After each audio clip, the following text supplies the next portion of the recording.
Today we are going to discuss the passive voice, which is a term we use to describe a certain quality of verbs.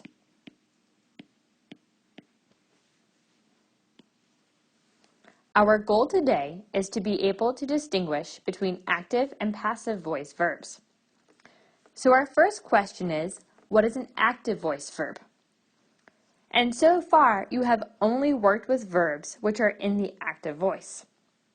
Let's write down an example. In this sentence, the boy bakes a cake. Our subject is the boy, and the verb is bakes. Now we have to ask ourselves, what is the relationship between the subject and the verb?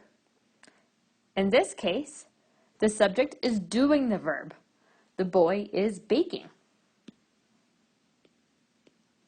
And so in this sentence, and in all other sentences which have active voice verbs, the subject does the action. However, it is possible to maintain the same meaning of this sentence, but change the relationship between the subject and the verb. Watch.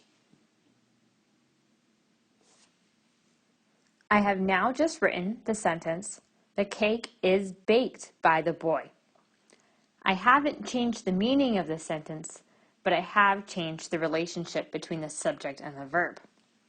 Now our subject is the word cake, and our verb is the phrase is baked. Is the cake doing the action? Not unless it magically grew arms. In this case, the subject or the cake is receiving the action. It's what's being baked. So in this sentence, and in all other sentences with passive voice verbs, the subject receives the action. Let's look at a couple other examples. First, we have the sentence, the boy cooked a meal for the dog. What a lucky dog. In this case, our subject is the boy, and our verb is cooked. Is the subject doing or receiving the action? If you guessed doing, that's great. The boy is the one who is doing the action. He's the one who cooked the meal for the dog. And so here we have an active voice verb.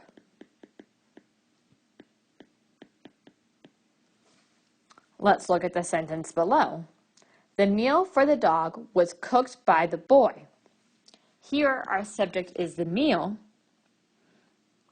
and our verb is the phrase was cooked. What's the relationship between the subject and the verb now? In this case, the subject receives the action. It's what's being cooked. And so we have a passive voice verb.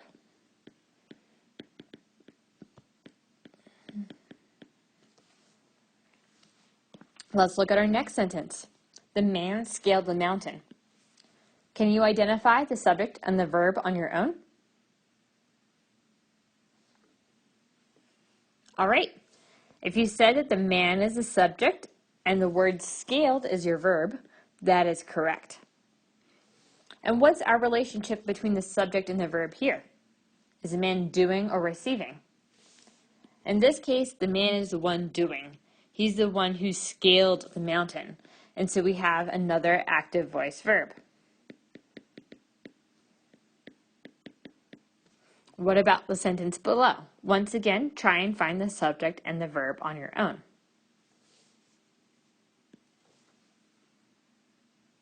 Okay, our subject is the mountain, and our verb is the phrase was scaled.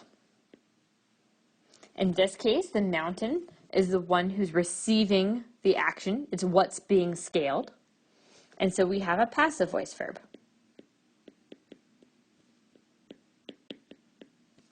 Awesome. All right, now let's take a look at our 3 passive voice verb sentences. We have the cake is baked by the boy. We have the meal for the dog was cooked by the boy. And finally, the mountain was scaled by the man. Now let's look at all three of these sentences to fill in the blank. As you can deduce from above, passive voice sentences often include a form of the verb blank in English. Try and figure it out on your own.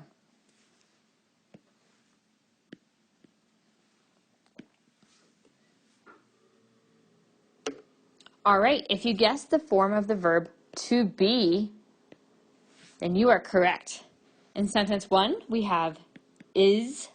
In sentence 2, we have was. And we have was again for sentence 3. All right. In this slide, we have a series of active voice sentences, or rather sentences with active voice verbs. Your challenge here is to convert these sentences so that they now have passive voice verbs. We'll do the first one together. The boy ate a whole chicken. First of all, that's pretty impressive. I don't think I could eat a whole chicken. In this sentence, our subject is the boy, and our verb is the word ate. The boy is doing the action. He's the one who ate the whole chicken. To create this passive voice form of the same meaning, or rather, in order to change the sentence so it maintains the same meaning, but to change the relationship between the subject and the verb, we're now going to write the whole chicken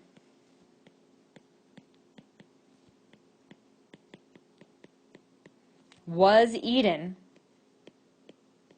Note how I'm using a form of the verb to be by the boy.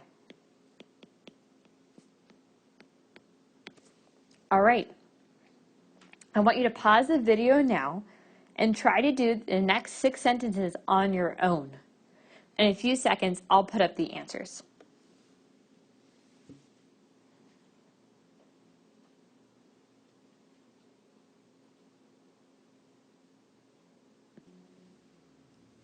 Okay, here are the answers. Make sure to check your work. Hopefully now you feel more comfortable distinguishing between active and passive voice verbs.